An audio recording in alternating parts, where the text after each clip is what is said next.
speaking of opportunities, we're now living in an era where it's fair to say women, female wrestlers are really, really, well, not just so much on the rise, but they're at the top. So clearly, you've been a fan of wrestling your whole life. So how do you think of the fact that, like, in Impact, you've got Tessa Blanchard, Jordan Grace's, your Tyra Valkyries, etc.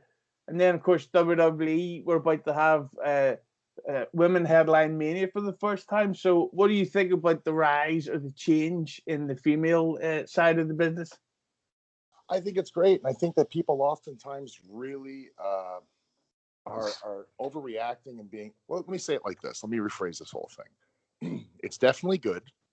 I think it's great, but the common era that we're living in, and I don't know how much of this you're seeing on your side of the world, but in Western culture right now, there's this gross thing happening where people have this false sense of entitlement to over ridicule things with the purpose of trying to fraudulently project that they have some sort of intellectual presence in a conversation, and pointing out things that don't work and pointing out things that are wrong or maybe not optimized per se doesn't necessarily mean that you're an intellectual who can observe a problem. Like, anyone can observe a problem. We're not living like in an across the boards, like a solution-based society right now. And it's kind of frustrating for me dealing with individuals like that. But I kind of come from a very stoic place where I don't provide any weight or any sort of value in the opinions of people that really don't fucking matter. And I'm not speaking from an egocentric standpoint when I say that. I just mean, like, if someone's going to throw negativity to the wind, like, it just doesn't bother me. It really doesn't. It has no effect on me whatsoever. I have very thick skin. And even if I play with those people on social media or in public or whatever, I'm not someone who gets rattled really by anybody because I don't give a shit. So when I see people attacking women's wrestling or I see people attacking intergender stuff, I don't internalize it. Like, it has nothing to do with me at all. I see it and I'm aware of it. But me personally, I think in the year 2019, everyone knows that professional wrestling is a performance art.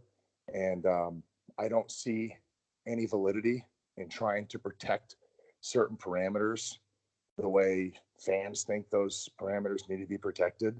I think there's an optimized way to do things, and then there's a shit poor way to do things. That much I will agree with. You know, everyone has bad matches. Men have bad matches. There are bad intergender matches out there, and there are bad women's matches. But there are also good matches in all three of those spectrums. And I think that I'm looking, like, me personally, I'm looking forward to seeing the development, the optimization of that in the immediate future.